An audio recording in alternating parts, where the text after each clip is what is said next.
हाँ, तो बालक और बालिकाएँ खनिज एवं जो एग्रीकल्चर केमिस्ट्री का जो फर्स्ट चैप्टर है खनिज मृदा खनिज एवं चट्टानों का अवक्षेपण और मृदा निर्माण, इसको आज हम रिवीजन करने जा रहे हैं। रिवीजन के साथ कैसे आपको इसके नोट्स भी अवेलेबल करवा रहे हैं। तो इसमें हम पढ़ने मृदा खनिज में पहले पढ़ते हैं मृदा की उत्पत्ति, शब्द की उत्पत्ति जो होती है लैटिन भाषा की सोलम से बनी होती है। मृदा का जो शाब्दिक अर्थ है वह होता है कि फ्लोर व फर्श। और मृदा के जो गुण होते हैं, मृदा के गुण क्या होते हैं कि मृदा कण की आकृति कैसी होती है, आकृति होती है त्रिकोणीय। और जो मृदा होता है वह एक प्राकृतिक पिंड है, क्योंकि ये प्रकृति से निर्माण होता है। और मृदा पोषक तत्वों से भरपूर होता है, क्योंकि मृदा में सभी पोषक तत्व भरपूर होते हैं। इनमें पोषक तत्वों की मात्रा कितनी होती है? मृदा में पोषक तत्वों की मात्रा 17 होती है। मृदा के नीचे पैतृक पदार्थ उपस्थित है। मृदा जो होती है उसके नीचे कई पैतृक पदार्थ उपस्थित होते हैं, जिससे मृदा उपजाऊ होती है। मृदा के कार्य क्या है? सजीव व निर्जीव को आश्रय प्रदान करना, पादप की वृद्धि करवाने में एवं उसकी ऊपरी सतह पर फसल उगाई जाती है। पादप की वृद्धि करवाने में कैसे? पादप की वृद्धि मृदा में जो होते हैं सभी पोषक तत्व उपलब्ध होते हैं, जिनसे पादपों की वृद्धि अधिक होती है। और विशेषता, मृदा की विशेषता क्या होती है? मृदा एक प्राकृतिक पिंड है। पादप वृद्धि के लिए माध्यम प्रदान करता है। माध्यम कैसे प्रदान करता है? माध्यम ऐसे प्रदान कि मृदा में उपस्थित सभी पोषक तत्व पैतृक पदार्थ पादपों को प्राप्त होते हैं, जिनसे वे जल्दी वृद्धि करते हैं। मृदा में कई स्तरों में बटी होती है। जैसे मृदा परिच्छेदिका में कई स्तर होते हैं, जैसे ओ हो गया, ए बी सी, सी हो गया, आर हो गया, ए। उसके अलावा मृदा जो होती है कई पैतृक, मृदा में अलग अलग पैतृक पदार्थ पाए जाते हैं। पैतृक पदार्थ क्या होते हैं? वे पदार्थ होते हैं जो नए कणों का निर्माण करते हैं, वे पैतृक पदार्थ कहलाते हैं। मृदा का अध्ययन जो है हम दो प्रकार से पढ़ते हैं। पहला क्या है? पेडोलॉजी कहता है मृदा को एक प्राकृतिक माना जाता है, प्राकृतिक पिंड माना जाता है। इसमें जो पेडोलॉजी में है मृदा का निर्माण, हम जन्म, निर्माण एवं वितरण का अध्ययन किया जाता है। इसमें जो मृदा का निर्माण कहाँ से, वितरण कैसे हो रहा है, उसके बारे में हम इसमें पढ़ते हैं। मृदा शास्त्र यानी एडफोलॉजी भी बोलते हैं इसको। इसमें मृदा का अध्ययन उच्च पादप समुदाय के दृष्टिकोण से किया जाता है। इसमें पादप वृद्धि के लिए एक माध्यम है। कैसे? पादप वृद्धि निम्न कारणों से प्रभावित होती है। पहला है जलवायु संबंधी कारक, दूसरा है जीव कारक एवं तीसरा मृदा कारक। जलवायु कारक संबंधी कारक कैसे? फसलें ऋतु के हिसाब से लगती है, था अगर फसल में ऋतु के हिसाब से लगाएंगे तो वह वृद्धि नहीं करेगी, इसलिए फसल को ऋतु के हिसाब से ही लगाना चाहिए। जीव कारक होते हैं फसलें जैविक कारक, जैसे एनाबिना, नॉन-स्टॉक एंटोसिन जीवाणु द्वारा प्रभावित होती है, अतः इनमें इसकी क्रियाशीलता बनी रहती है, जिनसे फसलें अधिक उपजाऊ होती है। मृदा कारक कौन से मृदा कारक होते हैं कि ताप, खनिज तत्व, पीएच आदि पर निर्भर करती है, जिनसे अगर पीएच बनी रहेगी तो मृदा में उपस्थित सभी पोषक तत्व उपलब्ध रहेंगे। खनिज तत्व हो गए, खनिज तत्व से पौधों की वृद्धि होती है, तब ताप भी इसको निर्भर करता है। आवश्यक खाद्य तत्व, मृदा में आवश्यक पोषक तत्व होते हैं वह 17 होते हैं, जैसे कि hydrogen, carbon, oxygen, nitrogen, calcium, magnesium, phosphorus, लोहा, सल्फर, सोडियम, पोटेशियम आदि पादप वृद्धि के लिए अनिवार्य होते हैं।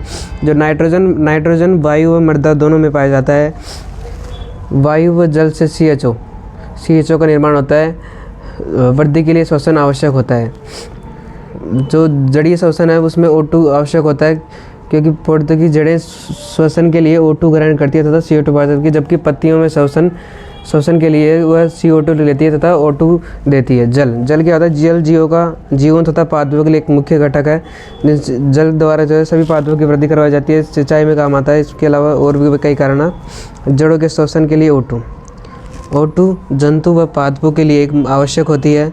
जड़ों के श्वसन के लिए मृदा में O2 का होना अनिवार्य है, क्योंकि जड़ें O2 श्वसन के तौर पर O2 को ग्रहण करती है। मृदा में जो O2 की मात्रा होती है वह 20.3% होती है, तथा जो नाइट्रोजन की मात्रा वह 79.1% होती है। तो वह CO2 जो होती है मृदा में 0.3% होती है। ये मृदा में वायु की मात्रा का इसमें देखा गया है। मृदा जो होती है पादपों में यांत्रिक सहारा प्रदान करती है। यांत्रिक सहारा कैसे? मृदा जो होती है वह पादपों को यांत्रिक सहारा प्रदान करती है तथा उनको सीधा खड़े रखने में सहायता करती है। मृदा अवयव क्या होते हैं? मृदा अवयव को दो भागों में बांटा गया है, ठोस एवं रंध्रकोश। ठोस में क्या होता है? ठोस में जो कार्बनिक पदार्थ आते हैं तथा कार्बनिक पदार्थ ठोस में 5% पाए जाते हैं तथा कार्बनिक 45%। जो कार्बनिक पदार्थ है उसमें सूक्ष्मजीव एवं ह्यूमस जैसे पदार्थ पाए जाते हैं। कार्बनिक तत्व वर्ग में खनिज तत्व पाए जाते हैं, जिनमें पोषक तत्व भी होते हैं। रंध्रकोश में जल एवं गैस होते हैं। मध्य खनिज तत्व क्या होते हैं? यह ठोस पदार्थ का भाग होते हैं। यह ठोस पदार्थ का 90% भाग बनाते हैं। यह पादप वृद्धि के लिए आवश्यक होते हैं क्योंकि इनसे वृद्धि अधिक होती है। यह विभिन्न आकार के होते हैं। इनका आकार जो होता है अलग अलग होता है, जैसे षटकोणीय, त्रिकोणीय, पंचभुजीय आदि इनका आकार होता है। इनका यह बालू मृदा, चिकनी मृदा, काली मृदा आदि के भाग होते हैं। ये खनिज पदार्थ होते हैं जो सभी प्रकार के मृदाओं में पाए जाते हैं, अलग अलग पाए जाते हैं। जब मृदा खनिज होते हैं पदार्थों में से एल्यूमिनियम, सिलिका व आयरन व O2 यह सबसे अधिक पाए जाते हैं। मृदा खनिज में जो सबसे मुख्यतः जो खनिज पाए जाते हैं वह एल्यूमिनियम, सिलिका, आयरन व ऑक्सीजन है। कार्बनिक पदार्थ करते हैं, यह मृदा अवयव का 5% भाग बनाते हैं। यह सड़े गले पदार्थ होते हैं, पाए जाते हैं। जो कार्बनिक पदार्थ इनके अपघटन से जो होता है, इनका अपघटन सूक्ष्म जीवों द्वारा होता है, जिससे विच्छेदन होकर यह ह्यूमस का निर्माण करते हैं। रंध्रकोश क्या होते हैं? रंध्रकोश में पहला है जल द्रव। यह रंध्रकोशों का भाग होता है। यह 25% भाग बनाता है। यह पादपों के लिए अनुकूल होता है। यह मौसम में अनुसार घटती बढ़ती रही है। जो जल होता है वह मौसम के अनुसार घटता भी रहता है और बढ़ता भी रहता है। गैस से क्या है? जब रंध्रकोशों का भाग होता है यह 25% भाग होता है। इसमें जो होती है नाइट्रोजन, ऑक्सीजन व CO2 गैसें पाई जाती है।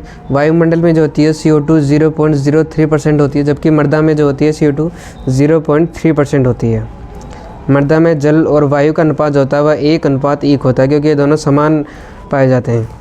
पृष्ठ मृदा मृदा के जो प्रकार है उनको 2 प्रकारों में बांटा गया है, पृष्ठ मृदा व अवमृदा। पृष्ठ मृदा क्या होती है? पृष्ठ मृदा होती है ऊपरी सतह होती है। कृषि कार्य इसमें कृषि कार्य जो होते हैं वो सभी इसमें किए जाते हैं। वह यह 0 से 15 सेंटीमीटर की होती है। उपजाऊ ये भूमि जो होती है वह उपजाऊ होती है, जबकि जो अवमृदा होती है यह पृष्ठ मृदा के नीचे की होती है। इसमें पैतृक पदार्थ होते हैं, यह गहरी होती है। पृष्ठ मृदा अवमृदा में अंतर। पृष्ठ मृदा क्या होती है? पृष्ठ मृदा की सबसे ऊपरी परत होती है, जबकि जो अवमृदा होती है इसमें निचली परत होती है। जो पृष्ठ मृदा होती है इसमें सबसे ज़्यादा अपक्षय होता है, क्योंकि अगर वायु के द्वारा जो है मिट्टी के कण जो है वो हमें उड़कर कई दूर तक चल जाते हैं, जिनसे इनका अपक्षय अधिक होता है। जबकि अवमृदा निचली की परत होती है, इसके कारण इसमें क्या होता है? अपक्षय कम होता है।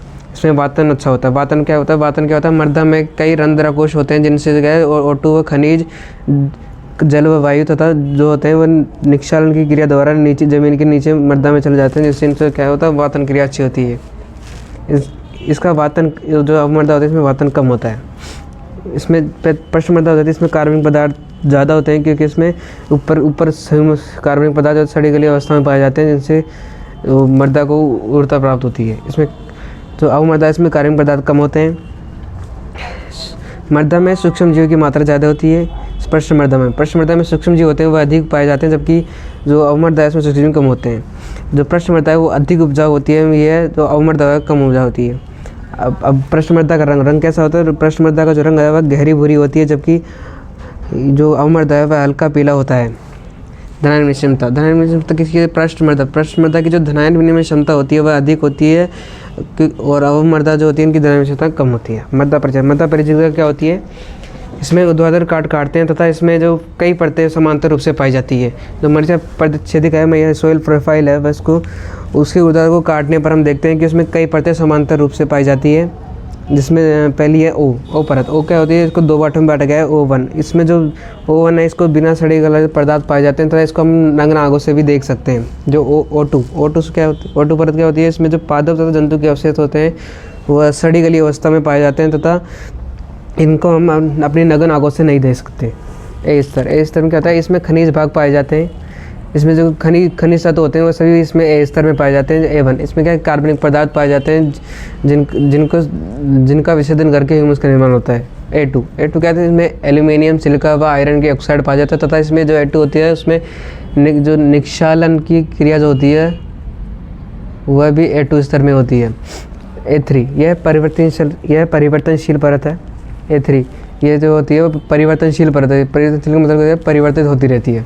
B स्तर कहता है यह भी परिवर्तनशील होती है, लेकिन इसमें इस भाग में जो होते हैं वो उपयोगी तत्व होते हैं वो सभी इसी भाग B स्तर में पाए जाते हैं। B स्तर के 3 भाग है, B1, B2 और B3। B1 कौन सा है? अधिक उपयोगी भाग जो गुणों में पाए जाते हैं। जो किसी खनिज तत्व या खनिज पदार्थ होगा वो जो गुणों में पाए जाते हैं। B2 इसमें जो निक्षेपण देखा जाता है इसमें एल्यूमिनियम, सिलिका और आयरन के ऑक्साइड का जमाव देखा जाता है। जो निक्षालन के A2 से जो निक्षालन होकर जो खनिज पदार्थ B2 परत में आते हैं तथा इनमें यहाँ पर इनका जमा हो जाता है। B3 ये क्या होती है, B2 और C के मध्य की परत होती है। C स्तर इसमें अपक्षेपित पदार्थ पाए जाते हैं, जो अपघटित पदार्थ पाए जाते हैं वह सभी C स्तर में पाए जाते हैं। और R स्तर क्या होता है, मृदा स्तर में कठोर चट्टानें पाई जाती है। जो जमीन भूमि के अंदर R स्तर होता है, उसमें जो अति कठोर सारी चट्टानें होती हैं वह सभी इसमें आती है। ये मध्य प्रदेश का चित्र है।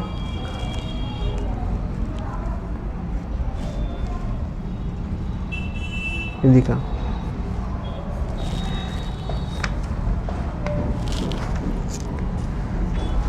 वायुमंडल क्या होता है, वायुमंडल होता है यह जलमंडल की अपेक्षा जो होता है हल्का होता है।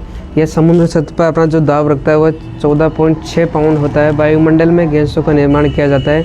जो वायुमंडल में अनेक गैसें पाई जाती है, जैसे N2 हो गई, O2 हो गई, CO2 हो गई, जलवाष्प हो गई, सभी जो होती है वायुमंडल में पाई जाती है।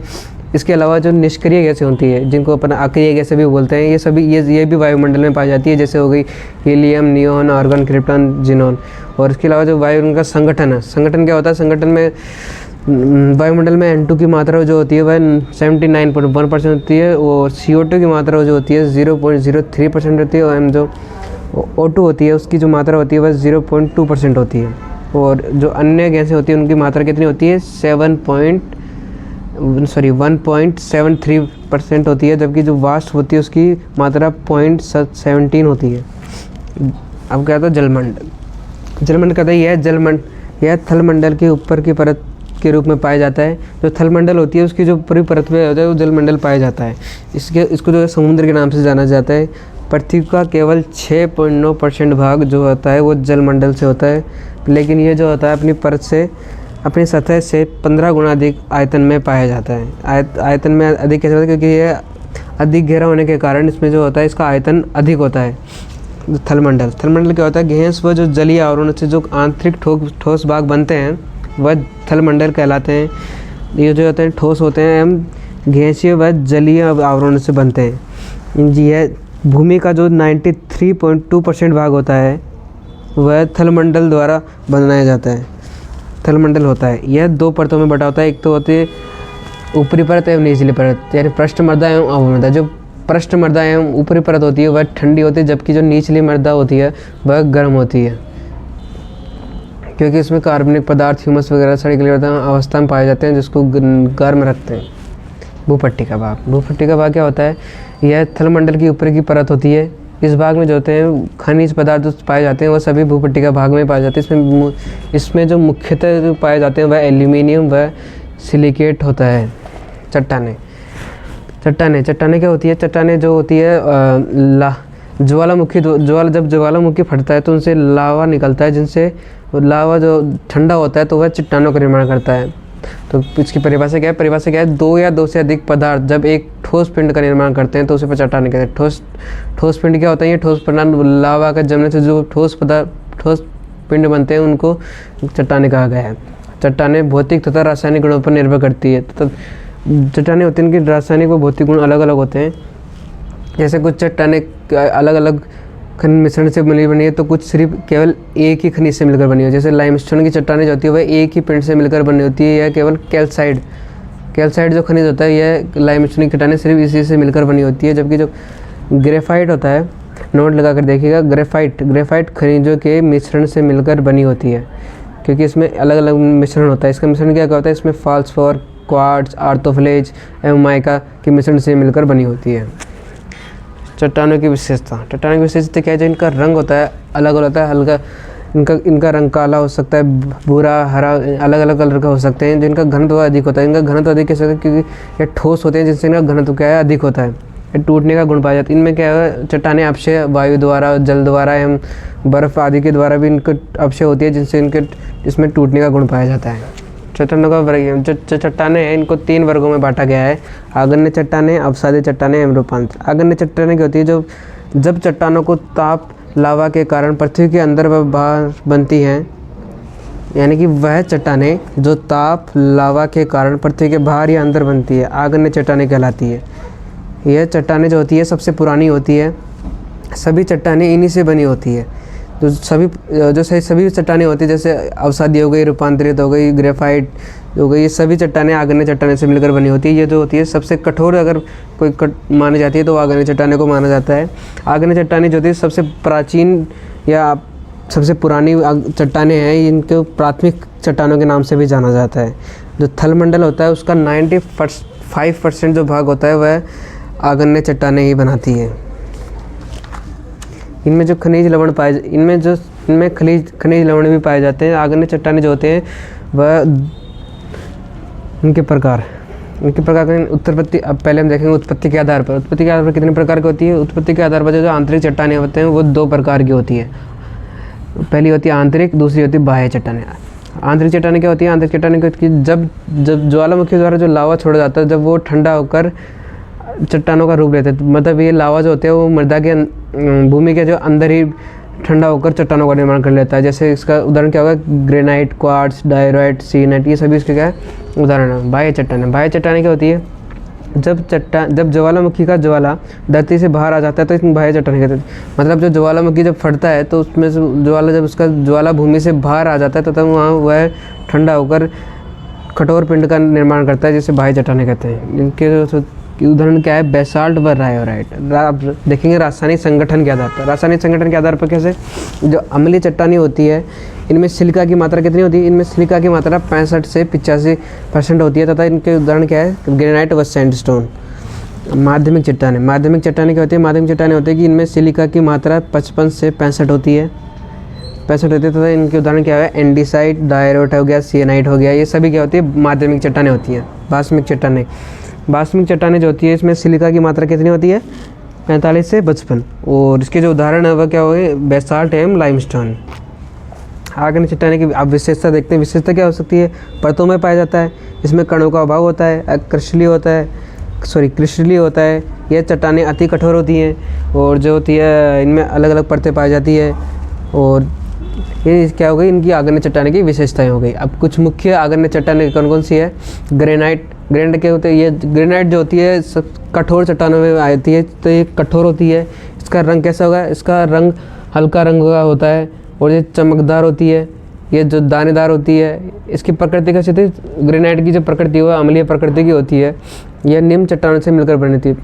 तो इसका संगठन क्या होगा? अगर ग्रेनाइट का संगठन क्या होगा? आर्थोफ्लेज, क्वार्ट्ज हो गया, माइका हो गया, फेल्सफोर से मिलकर ये क्या होती है? बननी होती है। बेसाल्ट क्या होता है? यह चट्टानें जो होती है सूक्ष्म होती है, मतलब सूक्ष्म मतलब छोटी की चट्टानें होती हैं जो क्रिस्टलीय होती है। ये जो चट्टानें होती है हरे रंग से लेकर काले भरे रंग के होते हैं। ये जो आमतौर पर जो बेसाल्ट होती है वह काले एवं भूरे रंग के होते हैं, जबकि जो इनके रंग होते हैं वह हरे, भूरे, नीले इत्यादि आदि भी हो सकते हैं। और ये जो होती है ये थोड़ी बहुत कठोर है, मतलब अधिक ग्रेनाइट से कम कठोर होती है।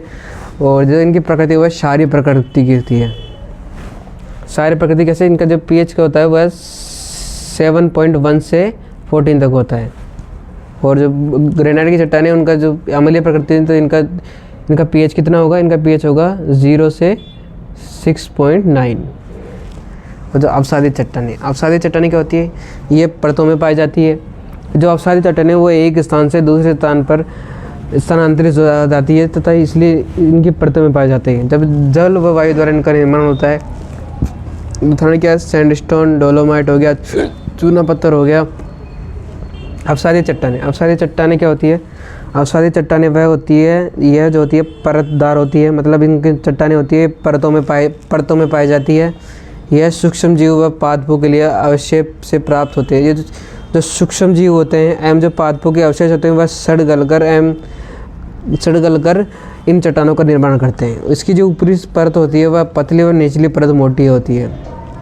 जो अवसादी चट्टानें होती है इसकी जो ऊपर वाली परत होती है वो पतली होती है, जबकि जो निचली परत है वो मोटी होती है। जो ये चट्टानें जो होती है थोड़ी कोमल होती है, मतलब ये कठोर नहीं होती है, इसमें छिद्रदार होती है, मतलब इसमें छिद्र पाए जाते हैं।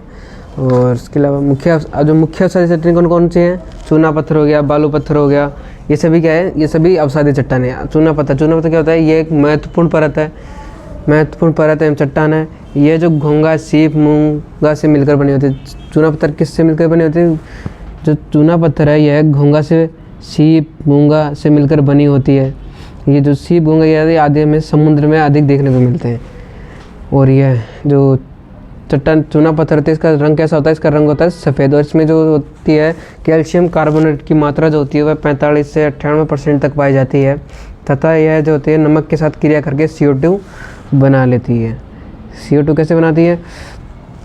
CO2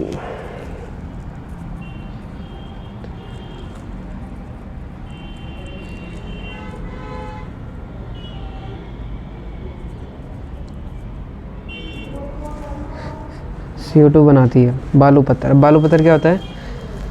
बालू पत्थर यह बालू से बनते हैं। यह मुख्यतः क्वार्ट्ज, सिलिका, लोहा आदि से मिलकर, जो बालू पत्थर होते हैं ये जो मुख्यतः क्वार्ट्ज हो गया, सिलिका हो गया, व लोहा हो गया, इनसे आदि से मिलकर क्या होता है? इनसे आदि से मिलकर बना होता है।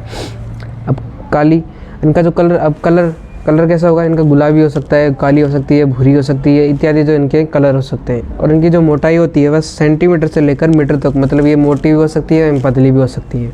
और जो इनके होते हैं ये जो दानेदार, मतलब भुरभुरी दानेदार चट्टानें होती हैं। रूपांतरित चट्टानें, जब रूपांतरित चट्टानें इनका निर्माण आग्नेय चट्टानें एवं अवसादी चट्टानों से मिलकर बनी है। इनका जो रासायनिक संगठन है वह भौतिक संगठन परिवर्तनशील होता है। मतलब इनका जो रासायनिक संगठन हो जाता है और वो भौतिक वो परिवर्तनशील होता है, मतलब परिवर्तनशील होता है जो इनके। और ये जो परिवर्तनशील है ये जो ताप, दाब हो गया, वायु हो गया, जल इत्यादि पर निर्भर करता है। मतलब ताप पर निर्भर करेगा, दाब पर करेगा, वायु पर व जल पर, जो इनके रूपांतर चट्टानें होती है इनके निर्भर करेगा। रूपांतर चट्टानें जो होती है दो प्रकार, एक तो शल्कित होती है, एक होती है अशल्की। शल्की क्या होती है? शल्की होती है कि जिन चट्टानों में शल्क पाए जाते हैं वह शल्की चट्टानें कहलाती है, तथा ये जो शल्क होते हैं इनमें जो शल्क पाए जाते हैं ये इनकी भौतिक दशा को बताते हैं। और जो इनके अंदर खनिज जो होते हैं वो समांतर रूप में पाए, मतलब समान अवस्था में या समान रूप में पाए जाते हैं। उनके जो कण, चट्टानों के जो कण होते हैं वह दानेदार होते हैं। जैसे इसके उदाहरण हो गया मैग्नेटाइट हो गया, वो शिस्ट हो गया। अब अशल्की चट्टानें, अशल्की चट्टानें क्या होती है? अशल्की चट्टानें जो होती है वह यह कठोर होती है। इसमें जो सभी प्रकार के खनिज पाए जाते हैं, जैसे संगमरमर हो गया, संगमरमर चट्टानें, इसमें जो सभी प्रकार के खनिज उपस्थित होते हैं वही क्या होती है? कठोर होती है। और रूपांतर विशेषता देखें, विशेषता क्या होती है? विशेषता क्या होती है कि ये कठोर होती है, क्रिस्टली होती है, शल्की व अशल्की होती है। इनकी जो भौतिक दशा में रासायनिक वह ताप पर निर्भर करती है। ये इनकी विशेषताएं होगी। अब कुछ रूपांतरित चट्टानें देखेंगे। शिष्ट क्या होता है? शिष्ट जो होता है वह आग्नेय चट्टानें व अवसादी चट्टानों से तैयार होता है। यह ताप व दाब से प्रभावित होता है, मतलब ताप व जो अगर ये जो है ताप और दाब से प्रभावित है, अगर इस पर दाब पड़ेगा तो ये इसका अपक्षय होगा, तथा ताप से भी यह गर्म होकर इसका विघटन हो जाता है तथा इसका अपक्षय होता है। और जो परतों में जो शिष्ट होती है वह अलग अलग परतों में पाई जाती है। इसकी परत कौन से हो गए? क्वार्ट्ज हो गया, फेल्सफोर हो गया, वो माइका। ये शिष्ट जो होती है तीन परतों से मिलकर बनी होती है। शिष्ट ये जो होती है दानेदार होती है, यह क्रिस्टली होती है। इनको अलग करना जो होता है आसान होता है, मतलब ये जो परतें पाई जाती हैं इनको अलग अलग करना आसान होता है। संगमरमर क्या होता है?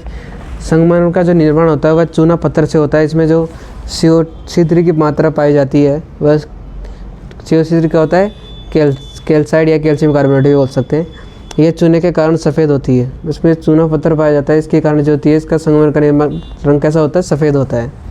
इसके अलावा जो होती है यह इसका उत्पत्ति स्थान पूछ ले, उत्पत्ति स्थल कहाँ हुई है? उत्पत्ति स्थल जो है संगमरमर का वो है अजमेर में किशनगढ़ वह जो होता है, और नागौर में मकराना जो होते हैं इसकी उत्पत्ति स्थल है। मृदा में उत्पादक खनिज, अब खनिज के बारे में पढ़ेंगे। खनिज क्या होते हैं? खनिज क्या होते हैं? चट्टानों के विखंडन से खनिज प्राप्त होते हैं। किसके विखंडन?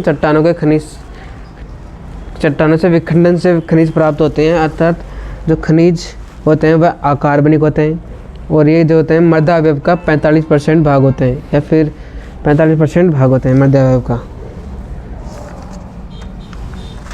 खनिज क्या है? दो या दो से अधिक रासायनिक संयोग को, किसके? तत्वों के, मतलब इसकी परिभाषा क्या हो गई? दो या दो से अधिक तत्वों के रासायनिक संयोग को क्या कहेंगे? खनिज। अब खनिज जो होता है वो रासायनिक यौगिक होता है, क्योंकि ये रासायनिक प्रक्रिया द्वारा रासायनिक संयोग करके बनता है, इसलिए क्या हो गया? रासायनिक यौगिक है। अब खनिजों के गुणधर्म, खनिजों के गुणधर्म क्या होते हैं? गुणधर्म अलग अलग होते हैं, इनका जो रंग होते हैं वो अलग होते हैं, जैसे हरा हो गया, काला हो गया, पीला हो गया, ये जो होते हैं इनके रंग होते हैं। अब खनिज चमकदार, जैसे हीरा हो गया, गंधक हो गया, ये सभी क्या होते हैं? चमकदार होते हैं। और इसके अलावा जो खनिज पदार्थों का जो आकार होता है, आकार कैसा होता है? इनका आकार सबका अलग अलग, षटकोणीय हो गया, त्रिकोणीय हो गया, पंचभुजी होगा, तो इनका आकार अलग अलग होता है। और जो खनिज पदार्थ होते हैं वो कठोर होते हैं, जैसे हीरा, गंधक, ये सभी क्या है? कठोर। खनिज पदार्थ जो होते हैं वो पारदर्शी क्या होते हैं? मतलब उसको आर पार से देखा जा सकता है। और अपारदर्शी भी होते हैं, वह पारदर्शी भी होते हैं। खनिज पदार्थों का वर्गीकरण में क्या है? वर्गीकरण क्या है? पहला है उत्पत्ति के आधार पर वर्गीकरण। उत्पत्ति के आधार पर कैसे? पहला है प्राथमिक खनिज, दूसरा है द्वितीयक खनिज। प्राथमिक खनिज क्या होते हैं? जो प्राथमिक खनिज होते हैं इनका निर्माण जो होता है चट्टानों के विखंडन से होता है। मतलब जब चट्टानें अपक्षय होती है तो टूटती है, उनसे जो होती है वो प्राथमिक खनिजों का निर्माण होता है। जो इनका जो आकार होता है वह 2 मिक्रोमीटर से लेकर 0.002 मिक्रोमीटर तक होता है। जैसे प्राथमिक खनिज के उदाहरण क्या क्या है? उदाहरण हो गया क्वार्ट्ज हो गया, आर्थोफ्लेज हो गया, बायोराट हो गया, माइका हो गया, चूना पत्थर हो गया, ये सभी क्या है? प्राथमिक खनिज होते हैं। द्वितीयक खनिज वह खनिज जो प्राथमिक खनिज से प्राप्त होते हैं, इनका आकार जो होता है वह 2 मिक्रोमीटर से कम, मतलब 2 मिक्रोमीटर से कम होते हैं। जैसे जियोलाइट हो गया, पायोराइट, हेमेटाइट, जिप्सम आदि। ये द्वितीय खनिज होते हैं, प्राथमिक खनिज होते हैं, उनका आकार भी छोटा होता है। रासायनिक संगठन के आधार पर जो तत्व, पहला है तत्व कौन से होते हैं? तत्व खनिजों में तत्व कौन से होते हैं? जैसे हीरा हो गया, गंधक, ये सभी क्या है? तत्व होते हैं। इनके अलावा ऑक्साइड क्या होते हैं? हेमेटाइट हो गया, मैग्नेटाइट हो गया, क्वार्ट्ज हो गया, ये सभी क्या होते हैं? ऑक्साइड होते हैं खनिज के। और माइका, सफ़ेद माइका एवं काला माइका। अब सफ़ेद माइका क्या होता है और काला माइका? सफ़ेद माइका जो होता है वह इसमें जो है एल्यूमिनियम, पोटेशियम व सिलिका होता है, जबकि जो काला माइका है इसमें एल्यूमिनियम, मैग्नीशियम व आयरन व सिलिका होता है। अब चट्टानों का अपक्षय पढ़ेंगे। चट्टानों का अपक्षय कैसे होता है? अब चट्टानों का जो अपक्षय होता है वह 3 प्रकार से होता है। जैसे पहला हो गया भौतिक व यांत्रिक अपक्षय, रासायनिक अपक्षय एवं जैविक अपक्षय। पहला, अब उसमें भौतिक और रासायनिक अपक्षय कैसा होता है? यह चट्टानों को छोटे छोटे टुकड़ों में तोड़ देता है, जिससे निम्न भौतिक कारक होते हैं। तोड़ देता है, जैसे पहले हो गया ताप कैसे? जब चट्टानों पर जब धीरे धीरे ताप की वजह से गर्म होती है तो यह क्या होती है? विघटित होने लग जाती है तथा ये छोटे छोटे कणों में बढ़ जाती है। मतलब अगर सूर्य का ताप अधिक चट्टानों पर पड़ता है तो क्या होती है? गर्म होकर उसमें विखंडन हो जाता है, जिससे क्या है? वो छोटे छोटे कणों में बढ़ जाती है। अब जल से कैसे? यदि जल के बहाव से चट्टानें टूट जाती है तथा विघटित होकर मृदा का निर्माण। अब जल से कैसे होती है? जैसे किसी चट्टानों के मध्य अगर किसी नदी या झरना बह रहा है तो उनसे क्या होता है? उस चट्टान में कटाव पैदा होता है, जिससे चट्टानें होती है वह टूट जाती है तथा विखंडित होकर मृदा का निर्माण कर देती है। बर्फ़ से कैसे? यदि सर्दियों के दिनों में जब देखा होगा कि चट्टानों पर जो होता है वो बर्फ़ जमता है, तो चट्टानें जो होती है जिनसे क्या होता है? चट्टानें फट जाती है तथा अलग अलग हो जाती है बर्फ़ के कारण। तो जब बर्फ़ टूटती है तो उनके कारण, तो उसके साथ साथ जो होता है उनके साथ साथ जो होता है चट्टानों के कण भी टूटते हैं, जिनसे उनका अपक्षय होता है। दूसरा हो गया हवा। यदि अगर हवा कम है तो चट्टानों का अपक्षय कम होगा, और अगर हवा ज़्यादा चलेगी तो जो चट्टानों के जो ऊपरी परत पे जो चट्टानों के अंश होते हैं वह टूट कर क्या होते हैं? प्रवाहित हो जाते हैं, जिनसे उनका अपक्षय होता है। हिमजल क्या होता है? जब हिमजल आपने देखा होगा बर्फ़ वाली जगहों में जो होती है वो बर्फ़ की जो चट्टानें होती हैं वो क्या होती है? कभी कभी सूर्य के ताप के कारण जो है पिघल कर नीचे चल जाती है, जिसके कारण जो क्या है वो बर्फ़ वाली चट्टानें विघटित हो जाती है और उनका अपक्षय होता है। आकाशीय बिजली क्या होता है? जब आकाश से बिजलियाँ भूमि पर गिरती है तो भूमि पर उपस्थित चट्टानें विघटित होती है। अब कैसे? अगर कोई बारिश के दिन में आपने देखा होगा बिजली गिरती है, बिजली गिरने के कारण क्या होता है? बिजली गिरने के कारण जो होता है वह चट्टानें पर गिरती है, जिससे क्या है? उसका विखंडन हो जाता है। रासायनिक अपक्षय क्या होता है? रासायनिक अपक्षय होता है कि जब पहला होगा जल अपघटन। जल अपघटन क्या होता है? जब चट्टानों को खनिज तत्वों से क्रिया करवाते हैं, मतलब चट्टाने की जब खनिज तत्व क्रिया कराते हैं तो वो क्या हो जाते हैं, अपघटित हो जाते हैं, जिससे क्या है नए यौगिक का निर्माण करते हैं। जैसे क्या हो गया, ये आर्थोफ्लेज, आर्थोफ्लेज को जब हम जल से क्रिया करवाई तो ये क्या हो गया, अम्लीय सिलिकेट मृतिका में परिवर्तित हो गया तथा ये अलग हो गया। जलयोजन, जलयोजन क्या होता है, इसमें जल का अणु खनिजों के साथ रासायनिक संयुग बनाता है तथा एक नए यौगिक का निर्माण करता है।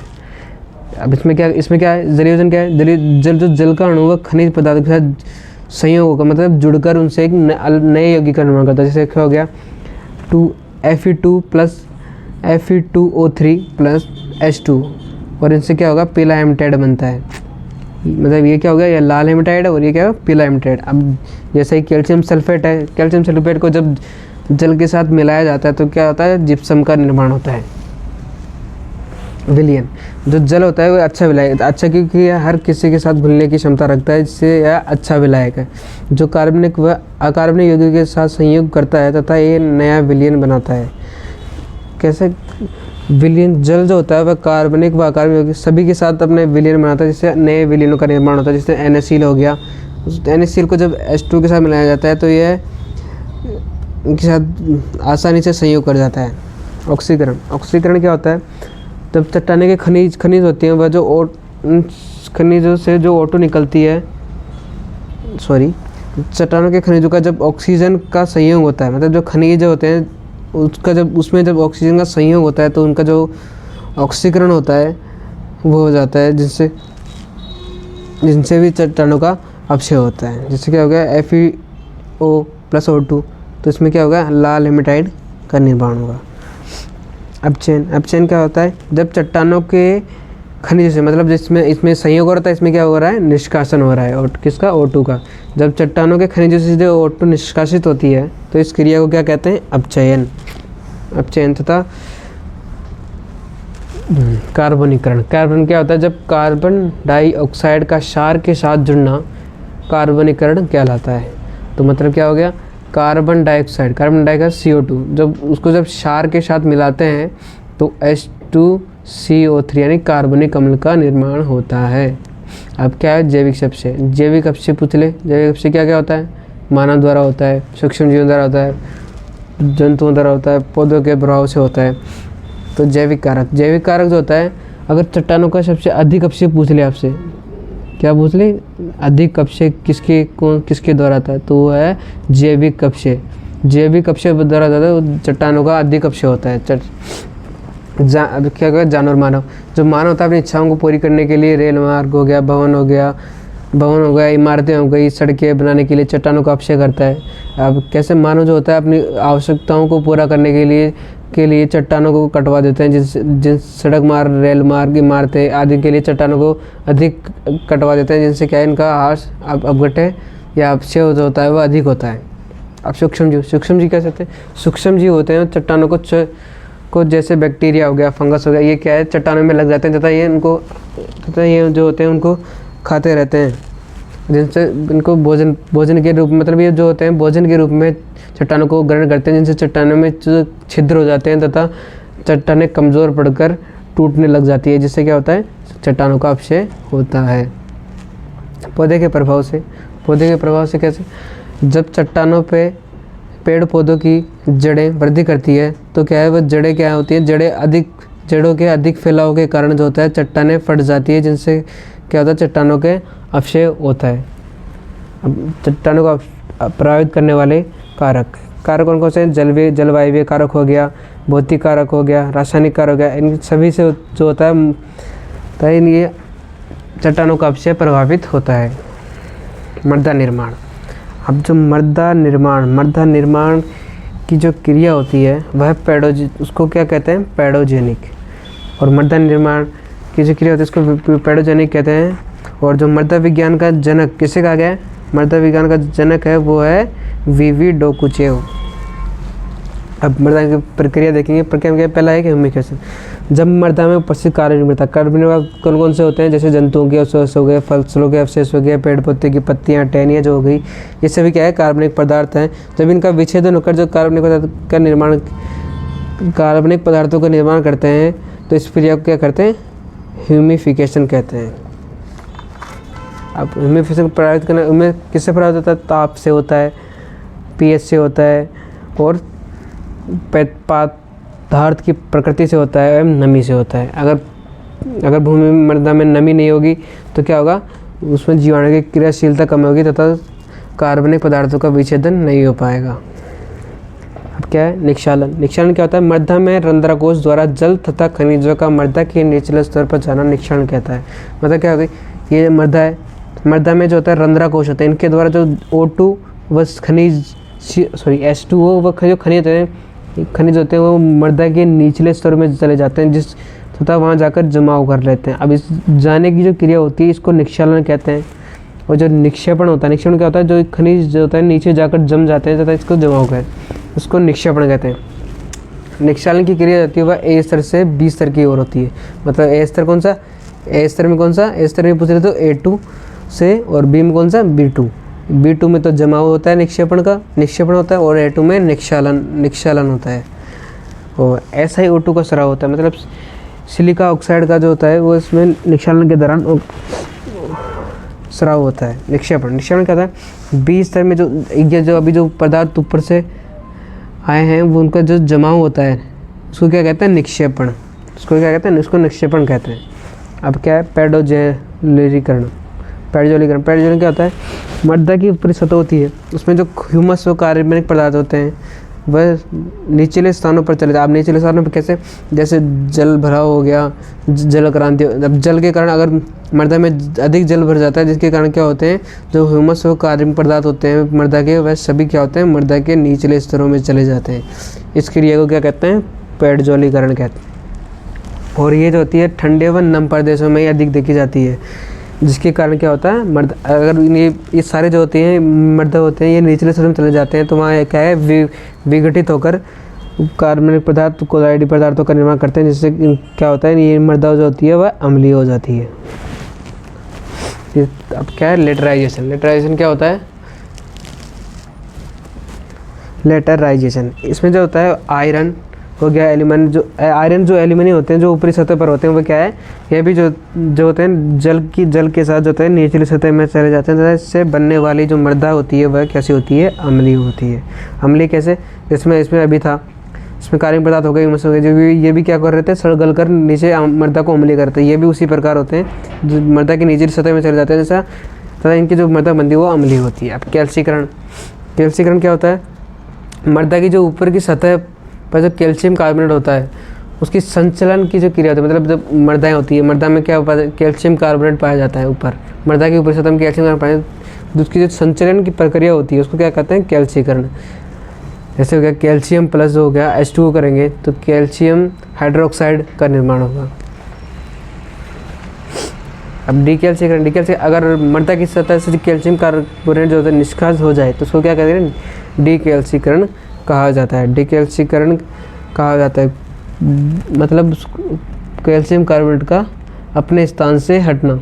मतलब मृदा की ऊपरी सतह से अगर कैल्शियम कार्बोनेट अनुपस्थित होगा तो उसको क्या करेंगे? डीकैल्सीकरण। अब लवणीकरण क्या होता है? मृदा की ऊपरी सतह पर जो घुलनशील लवण होते हैं वह सोडियम हो गया, कैल्शियम हो गया, क्लोराइड हो गया, वह सल्फर जो होते हैं सल्फेट हो गए, इनको आकर सफ़ेद परत का निर्माण करते हैं। मतलब ऊपरी सतह पर जो घुलनशील जल में जो कई घुलनशील लवण पाए जाते हैं जैसे सोडियम क्लोराइड हो गया, सल्फेट हो गया, ये सभी क्या होते हैं? एकत्रित होते हैं तो सफ़ेद परत का निर्माण करते हैं, जिससे क्या है? लवणीकरण कहते हैं। अब पेट्रोटर्बेशन मृदा जो होती है कई स्तरों में बटे होती है तथा इनकी परतों मृदा की जो कई परतें होती हैं उनसे मिलकर क्या होता है? मृदा का निर्माण होता है, जिसको क्रिया कहते हैं? पेट्रोटर्बेशन। मृदा निर्माण को प्रभावित करने वाले कारक अब इसमें देखें वीवी डोकुचेव को, मृदा विज्ञान होता है उसका जनक किसको कहा गया है? वीवी डोकुचेव। अब जेनी ने मृदा निर्माण स्तर पर एक प्रमुख या एक सूत्र बताया। अब सूत्र क्या था? S = F bracket ClBrPT। अब क्या होता है? S का मतलब क्या होता है? सोइल यानी मृदा, और F का मतलब कार्य, Cl का मतलब क्या होता है? वायुमंडल, और B का मतलब क्या होता है? बायोम या जीवमंडल, R का क्या होता है? स्थलाकृति, P का क्या होता है? पैतरक पदार्थ, और T का क्या होता है? समय या टाइम। अभी ये जो सभी होते हैं, वायुमंडल हो गया, जीवमंडल हो गया, स्थलाकृतिक हो गई, पैतृक पदार्थ, ये सभी क्या है, ये मृदा निर्माण को प्रभावित करने वाले कारक होते हैं। अब इनको भी मतलब इनको भी 2 भागों में बांटा गया है। पहला कौन सा है, सक्रिय कारक हो गया, दूसरा क्या है, निष्क्रिय कारक हो गया। तो सक्रिय कारक कौन कौन से हैं, वायुमंडल हो गया, जीवमंडल हो गया, ये सभी क्या है, सक्रिय कारक होते हैं। जबकि जो निष्क्रिय कारक हैं, जैसे पैतृक पदार्थ, समय, ये सभी क्या होते हैं, निष्क्रिय कारक होते हैं। तो आज की क्लास में इतना ही, बाकी हम दूसरा चैप्टर जल्दी आपके लिए लेके आएंगे।